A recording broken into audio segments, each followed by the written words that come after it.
Bom dia a todos. Vamos hoje para essa conscientização sobre o autismo, né? O TEA, transtorno do espectro autista. Então, hoje é o dia 2 de abril, é o dia que todos se juntam para fazer essa conscientização, esse trabalho de aceitação para as pessoas que apresentam as características do transtorno do espectro autista. Nós vamos começar falando um pouquinho, não vamos falar as características e tudo, porque tem várias outras pessoas falando sobre isso também, né? Mas se precisar a gente fala também, né? Vamos colocar a questão, apresentar a questão dos direitos, né, das crianças e das famílias, né, e o que acontece, o que deve ser feito nesse caso quando as famílias recebem o diagnóstico, né, como que deve ser o papel dos profissionais, né, nessa aceitação, né, do diagnóstico. Antes de tudo, os direitos das crianças, vou colocar só 3, né, que são importantes para a gente. São muitos direitos que elas têm, tá? Mas vou frisar 3 direitos importantes e básicos, que é ter acesso ao serviço de saúde de qualidade. Esse é um dos direitos das crianças. Outro direito é ser acompanhada em seu crescimento e desenvolvimento. E o terceiro direito que eu coloquei aqui é ter oportunidade de brincar e aprender. Então, nesse segundo direito que eu falei, ser acompanhado em seu crescimento e desenvolvimento, é importante a gente saber o que é desenvolvimento. Então, desenvolvimento é crescer, aprender e fazer coisas novas e diferentes. Cada criança ela vai ter um jeito próprio de se desenvolver. E essa criança deve ser acompanhada o tempo todo por sua família durante o desenvolvimento e por profissionais de saúde, principalmente, mais intensamente nos primeiros anos de vida. Então, nesse acompanhamento vai ocorrer, né, as verificações dos marcos do desenvolvimento, que é onde a gente vai observando os comportamentos e os marcadores, né, do desenvolvimento que é esperado para cada faixa de idade. Nós temos ainda profissionais da área da saúde, como pediatras, até mesmo pessoas da psicologia e tudo, que ainda acredita que deixa a criança desenvolver no seu tempo e não procura verificar se existe algum problema nesse desenvolvimento para já fazer um tratamento, né? Uma observação do que pode ser feito de estimulação. Aí que é a diferença hoje, porque nós temos as pessoas que pensam assim, deixa o desenvolvimento ir acontecendo, e temos as pessoas que vão pensar nos marcos de desenvolvimento e dentro desses marcos observar em que a criança não está se desenvolvendo tão bem quanto deveria. Nós temos aqui na mão a caderneta de saúde da criança, né? Eu não falei meu nome, né? Quem não conhece, eu sou Roseli de Mello, sou psicóloga, sou mãe de 2 filhos, uma menina e um menino. O menino é o mais velho, a menina mais nova. No caso, eu estou aqui com a caderneta de saúde da criança. Olha só, a dos meus filhos é assim. O menino tem 12 anos e a menina tem 10. A caderneta dele acabou de cair as partes que eu ia utilizar, então vou pegar pelo dela. Por que eu estou mostrando isso? Porque durante o período que você vai lá no posto de saúde fazer o acompanhamento do desenvolvimento da sua criança, eles lá, o pessoal, os profissionais de saúde, eles têm lá os instrumentos de vigilância do desenvolvimento de crianças de 12 meses a 3 anos. existe aqui um quadro do que é esperado de comportamentos, de desenvolvimento, de questões que são importantes e que no caso, principalmente no caso do TEA, a gente pode, ao longo dessa verificação desse instrumento aqui, a gente já pode verificar os marcadores se estão ou não em atraso, né? Então aqui vai ter, por exemplo, marcos de desenvolvimento, mostrar o que quer, colocar blocos na caneca, falar palavras, andar sem apoio, são vários, tá? Desde no início, logo que nasce, né, tem a questão também da postura da criança, se ela se movimenta no berço, né, se tem os braços flexíveis, se sorri, né, e essa caderneta de saúde que tem esses marcos de desenvolvimento, para a família, ela pode também acompanhar junto. Muitos médicos não fazem a marcação aqui na cadernetinha da criança, por questão, às vezes, até de tempo, né? Mas eles têm isso marcado lá no registro do SUS, né? Que é obrigatório fazer esses marcos de desenvolvimento lá. Então, quanto mais cedo um problema for identificado, mais rápido a gente consegue um tratamento adequado e melhorar também os resultados. Tem muitas coisas que a gente fala assim, mas não tem cura. Não tem cura, mas também não tem a forma da gente pensar que não tem cura. Às vezes a gente trava alguma coisa, né, das estimulações. Não tem jeito, então eu vou deixar aqui, não vou fazer nada, não vou buscar, não vou descobrir mais nada, né? Mas assim, toda dificuldade que se apresenta na infância, como ainda está em fase do desenvolvimento, de aprendizado dos primeiros anos, é mais fácil para a gente fazer trabalhos específicos que podem melhorar essa qualidade de vida da criança e da família, né?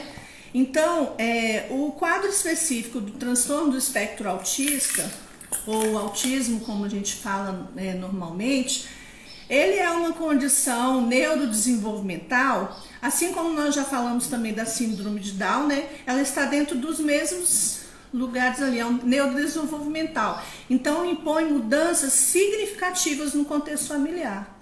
Uma família que tem uma criança com essa dificuldade, né, com esse transtorno, ela vai precisar de adaptações, acolhimento e mudança nas suas rotinas. E aí, se não houver uma consciência de todos dessa família, né, a questão fica mais difícil, porque aí sobrecarrega um membro da família que quer buscar o acompanhamento e os outros não se envolvem. Os pais e irmãos, né, é sabida, foi feita uma pesquisa recente que diz que o índice de estresse, né, nas famílias que têm crianças autistas, ele é muito maior do que em qualquer outra família, porque eles têm uns estresses elevados e dificuldades emocionais, primeiro, né, quando já identifica o diagnóstico, para saber o que vai poder ser feito, e a questão também que a gente pensa, isso agora vai ser para a vida toda, né? Então, considerando que cada criança, cada pessoa tem as suas particularidades, né? Vamos pegar de um modo geral aqui, que o acolhimento desse problema, quando a mãe ou o pai começa a identificar que a criança não está com um desenvolvimento tão adequado quanto colocado nos marcos de desenvolvimento, ela vai buscar isso, né, junto aos profissionais.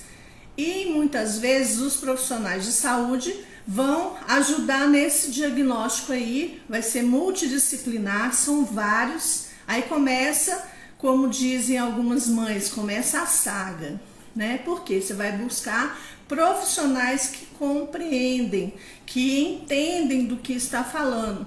né? E um dos pontos de queixa dos pais, né, das famílias em relação ao transtorno do espectro autista, até mesmo para a elaboração do diagnóstico, é de que temos poucos profissionais capacitados, né, experientes e realmente informados e que buscam saber sobre a especificidade do transtorno do espectro autista, né? Então existe uma falta de qualificação e experiência, né, tanto durante o processo avaliativo quanto no tratamento dessas pessoas com autismo. Então existe principalmente na rede pública, nós temos uma escassez, né, de profissionais. Na rede particular também temos essa escassez, mas ainda temos essa dificuldade das pessoas se especializarem na questão do transtorno do espectro autista. E também em outras deficiências, que eu acho importante, a questão assim, de não fazer tanta essa luta apenas por um tipo de transtorno, né? Vários precisam de diagnósticos especializados. Então, talvez eu diria que os profissionais pudessem se especializar e encontrar o que é importante. No caso do psicólogo, a gente tem muito a questão de vamos ver qual que é o nicho, o que eu gosto de atuar, né? E vamos afunilar isso para poder dar uma melhor qualidade de trabalho para quem nos procura, certo? Então, essa escassez de serviço especializado, pouco acesso à informação em linguagem acessível, ou seja, nós temos profissionais, às vezes, que fazem mestrado, doutorado, tem uma linguagem muito científica, né?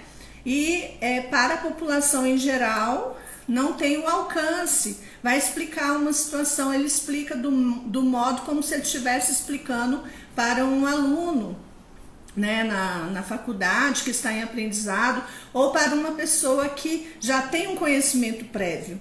E muitas vezes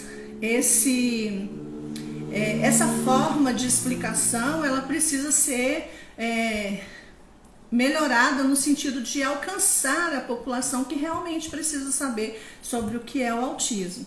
Nós temos hoje em dia um pouco mais de números, né, de descobertas de diagnósticos, né, e um dos pontos que estão se falando a respeito do porquê que está aumentando o diagnóstico, uma das colocações seria essa questão da facilidade de acesso à informação, né? Isso se deve muito aos grupos, né, que se formam de pais e tudo que difundem essa informação para as pessoas. Então, assim, como aumenta a informação, aumenta também a possibilidade de acesso a diagnósticos e a possibilidade de acesso a tratamentos. Então, muitas pessoas pensam assim, mas está aumentando muito. Sim, esse é um dos fatores que faz o número aumentar, um maior acesso à informação. Mas também temos os fatores ligados às questões físicas, né? Por exemplo, na área médica, existe a questão de estar ligando a parte social com a física. As mulheres têm investido em ter seus filhos numa idade mais avançada. Assim como da síndrome de Down ocorre isso, o autismo também tem um fatorzinho assim, né?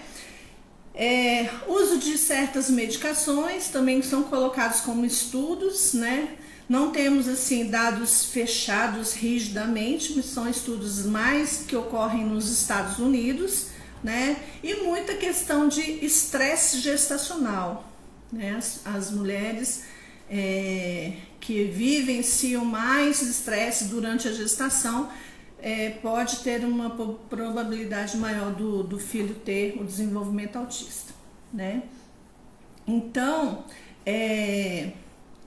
a gente pensa assim, como que deve ser feito então esse acolhimento, né? Não existe uma cartilha elaborada pelo SUS, por exemplo, igual tem no caso da síndrome de Down, dizendo como que o profissional da saúde deve acolher essa mãe, essa família que porventura pode ter uma probabilidade. Por quê? No caso da síndrome de Down, estou remetendo lá porque é um estudo que a gente fez recente, né? Dia 21 de março teve a luta, né, em relação à conscientização da síndrome de Down, e hoje estamos aqui com a conscientização do autismo. Na síndrome de Down se consegue verificar antes do nascimento que a criança pode ter.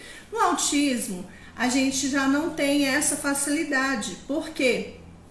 Porque só depois que vai sendo verificado os marcos do desenvolvimento é que as famílias vão perceber se aquela criança tem ou não características ligadas ao transtorno, né? E uma das coisas que causa, às vezes, muito preconceito é que, às vezes, a gente acha que todas as crianças que têm o transtorno vai ter as mesmas estereotipias, vão ter as mesmas dificuldades. Não. Dentro do transtorno do espectro autista, existem vários tipos de desenvolvimento que ainda vão ser diferentes ali. Nós não temos nem números para dizer, tem 60 tipos de formas que pode se desenvolver. Não tem ainda, não tem estudo, está tudo muito recente ainda, essas descobertas, mas temos grandes avanços, né? Porque o fato da gente conseguir juntar para fazer uma caminhada, para fazer uma conscientização, eventos de informação, é um passo bem importante. Então, é uma forma já da gente começar a fazer quebra de preconceitos. Muitas vezes a gente olha aquela criança ou aquele adolescente cheio de manias e estereótipos, né? Com atraso de fala, muitas vezes, e com tiques, né? Que vai se somando, e aí a gente já fala, que será que essa pessoa tem, né? O autismo não tem cara, né? Não dá pra gente falar assim, fulano tem autismo só de olhar a cara ou só por causa de uma estereotipia que a gente percebe.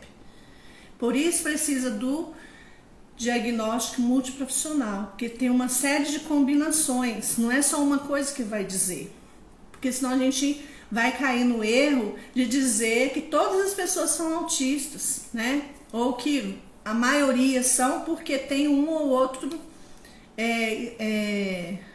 padrão de comportamento rígido, né? Então nós temos aí na literatura da psiquiatria, né, o DSM-5, sempre falo sobre ele porque ele é uma base para a gente na questão do diagnóstico. Então ele vai nos direcionar quanto ao que mais acontece, qual a maior prevalência de comportamentos X ou Y em determinado transtorno. Então, se a gente for estudar detalhadamente o transtorno do espectro autismo, a gente vai perceber várias coisas lá, várias dificuldades. Existem quantidade de comportamentos necessários para cada padrão, né? E a gente tem que ter esse cuidado para não pegar um padrão e dizer que já é o transtorno, porque às vezes pode ser algum outro transtorno puro e simples e a gente coloca dentro do espectro que é um pouco mais, não vou dizer que é complicado em termos de tratamento, é complicado em termos de saber se realmente ele é o transtorno. Então tem que ser pessoas que vão estar estudando sobre isso, vão estar buscando conhecimento, e nem tudo que a gente vai buscar de conhecimento vai ser suficiente, tá, gente? Nada é suficiente para a gente chegar e falar com determinismo, é isso que tem que fazer, é assim, porque a gente tem que adequar também às individualidades, às particularidades. O que dá certo, às vezes, com uma pessoa do transtorno, pode não dar certo com o outro, né? Então, é importante, né, a gente sempre estar buscando, olhando, observando e verificando o que está dando certo com a criança, se é você, pai ou mãe, está acompanhando, né? O que dá certo para essa criança, o que dá certo para aquela outra criança, né? Voltando à questão do diagnóstico, vai além de um número, né, com letra. né? Igual o CID, né? O CID vai dizer um número lá e que a criança tem ou não o espectro autista. DSM também vai ter uma numeração X ou Y. Vai muito além do que esse número aí, né? Nós precisamos pensar em integrar a realidade da criança ou do adolescente ou até mesmo do adulto que está sendo avaliado num espaço de produção que a gente possa buscar para a família, né? Para as pessoas que vão receber esse diagnóstico, essa fala, resiliência. Ou seja, diante de uma dificuldade muito intensa, a tendência de algumas pessoas é paralisar, a tendência de outras pessoas é ir buscar conhecimento. Então a resiliência vai ser não parar diante da situação, mas buscar melhorias a cada vez, pegar aquela situação ruim e, a grosso modo, transformar ela numa situação de experiência que sirva de lição, né? Então, procurar lidar melhor com as crenças que a gente tem muitas vezes, né? Arraigadas dentro da gente, as crenças e os valores, né? E as convicções. Muitas vezes a gente liga como se fosse um sentimento de culpa. Eu que sou o culpado, então, porque o meu filho tem esse problema. Eu não devia ter feito isso ou aquilo, né? Agora veio, né, esse transtorno. Isso tudo, as pessoas, quando estão na descoberta do diagnóstico, pode ter isso passando por dentro de si e às vezes a gente nem fica sabendo, né? Mas queria dizer para vocês que tem, né, pessoas na família, não se sinta culpados, né? Pegue essa culpa e transforme em ação, ação para melhorias, ação para buscar o acompanhamento adequado, né? E melhorar essa regulação emocional que muitas vezes fica toda bagunçada quando a gente precisa dela de uma forma melhor. O que seria essa regulação? Às vezes eu tô triste, fico com raiva da situação e aí vou expor isso de uma forma negativa, né? Vou extravasar essa raiva de forma que eu machuco outras pessoas. E isso, se eu tenho uma criança que já vai copiar esse comportamento, isso vai exacerbando, né? Vai aumentando a chance dessa criança, desse adolescente ir entrando nessa repetição de comportamento. Então, muitas vezes as nossas crenças, os nossos valores também atrapalham um pouco no processo, no desenvolvimento de novas coisas, né? De novas ações. A gente se fecha achando, não vai dar certo, né? E na verdade a gente tem que ir em busca, a gente tem que tem que pensar sempre que o novo pode ser bom, né? Ele às vezes é estranho a primeiro momento, mas o que a gente tiver que buscar de acompanhamento, de auxílio, né? Então a gente vai buscar, né? As nossas decisões precisam estar sempre voltadas para o que é melhor para esse meu filho, para esse meu parente, né? Onde que eu posso ajudar para acolher essa dificuldade, né, que acontece na família que recebe um diagnóstico, né? Então, assim, culpa não vai levar a nada, apenas só acusações, né? Muitas vezes, a culpa é do pai, a culpa é da mãe, por que eu não vi isso antes? Mas aí, enquanto isso, a criança e o adolescente está ali sofrendo, né? Então, assim, pensa rapidinho, passa, filtra, joga para um lado, né? E volta. O que eu posso fazer para melhorar essa qualidade de relação com a criança, com o adolescente, com o adulto que tem o transtorno do espectro autista, né?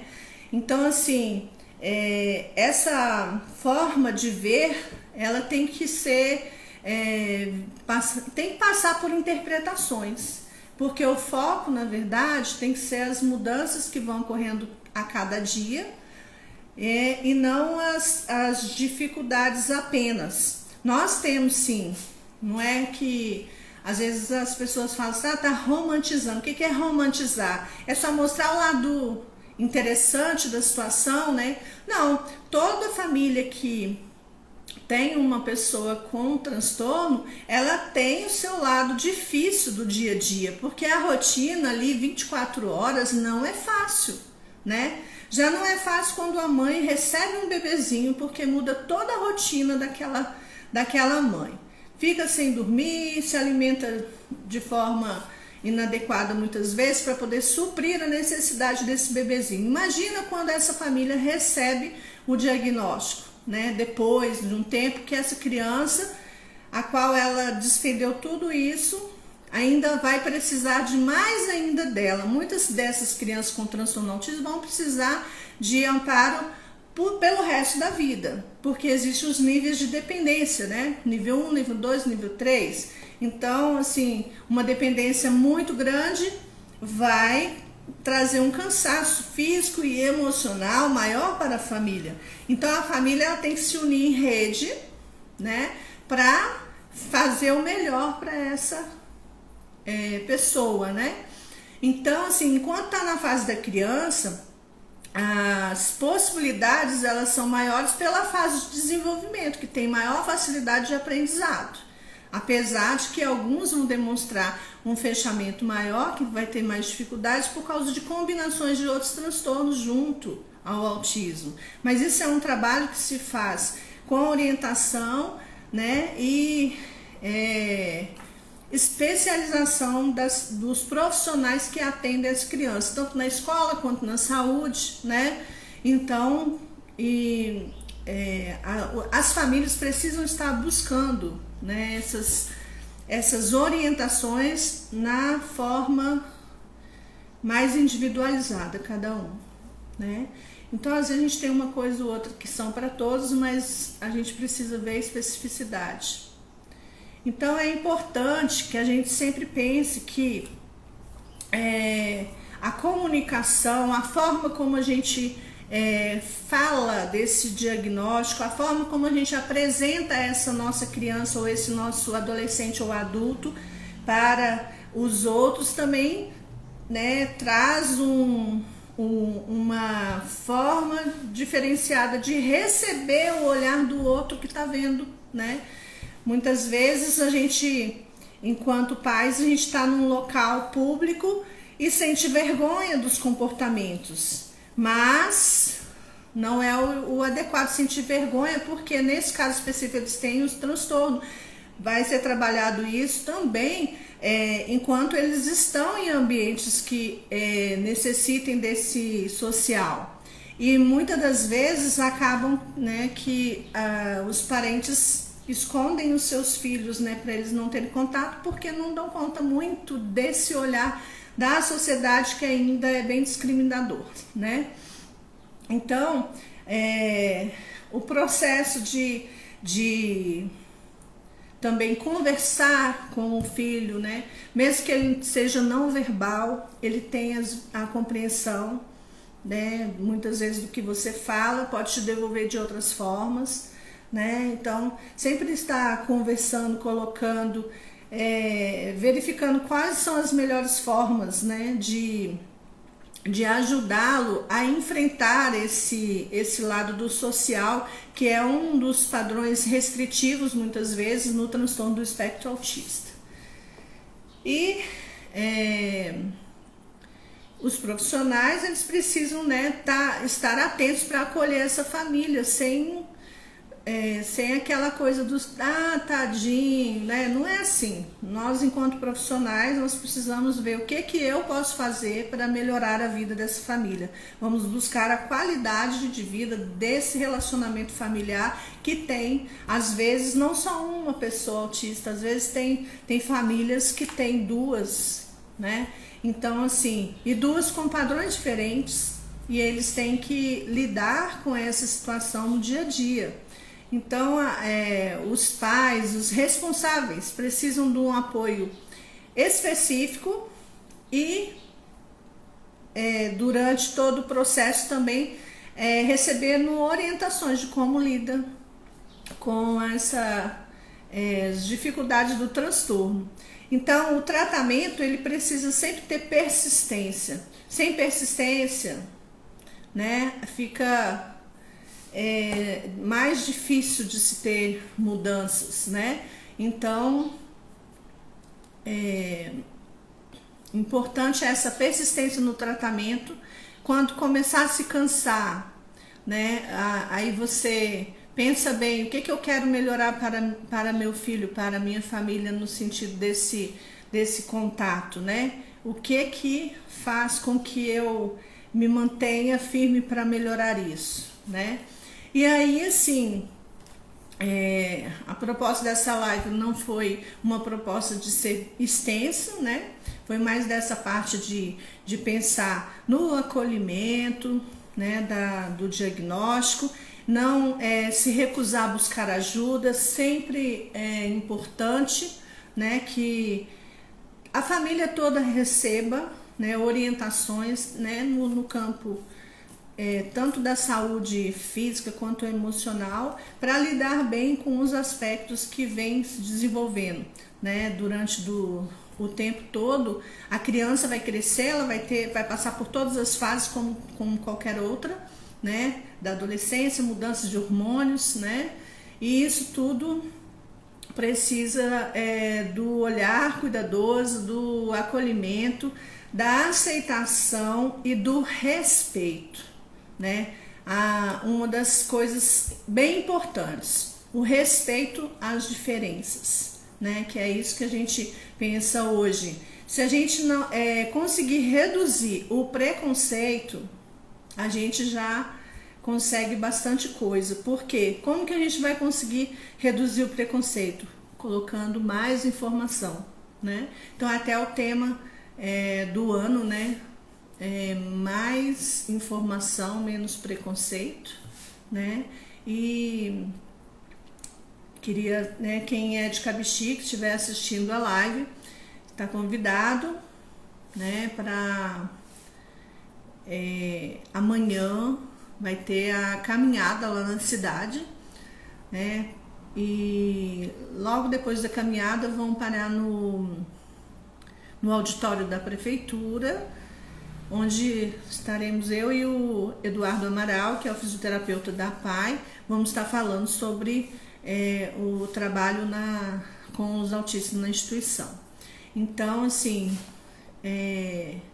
vamos pensar, né, com cuidado, sem preconceito, né? Vamos aumentar a forma de acolher, de melhorar as relações, ao invés de a gente discriminar e ficar sem conhecimento e dizendo, aquele ali eu não posso chegar perto. Não, não é assim, né? Vamos acolher, vamos juntar os conhecimentos, as formas de trabalho para melhorar a cada dia mais. Aí daqui um tempo a gente vai vendo os resultados. Hoje a gente já tem, né, resultados, mas a gente pode ver muito mais resultados, muito melhores resultados, né?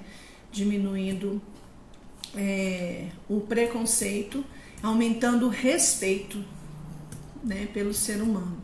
Então, sempre lembrando, todos nós temos direitos e a criança tem aqueles direitos que eu falei lá no início. Vamos pensar sobre isso. E queria agradecer a todos que participaram aqui no ao vivo. Se ainda tiverem alguma pergunta, alguma coisa a comentar, pode comentar aí. Vou dar só uns minutinhos, mas, né, fica o convite aí. A semana inteira tem eventos no Brasil inteiro a respeito do transtorno do espectro autista. Então, sempre que você tiver um tempinho, vai acompanhando para você ver como que fica bonito, né? Então tem a questão a cor, né? A cor do laço, ela é colorida, mas a cor fundo é o azul, porque acontece na maior parte em meninos, mas não quer dizer que as meninas também não tenham, né? Então são várias diferenças e tudo. Então tem aí vários posts falando sobre cada situação e é isso. Vamos lá, vamos juntar para acolher, para respeitar e ajudar as pessoas que precisam do nosso apoio, da nossa ajuda, né? Então, obrigada a todos e tenham um bom dia.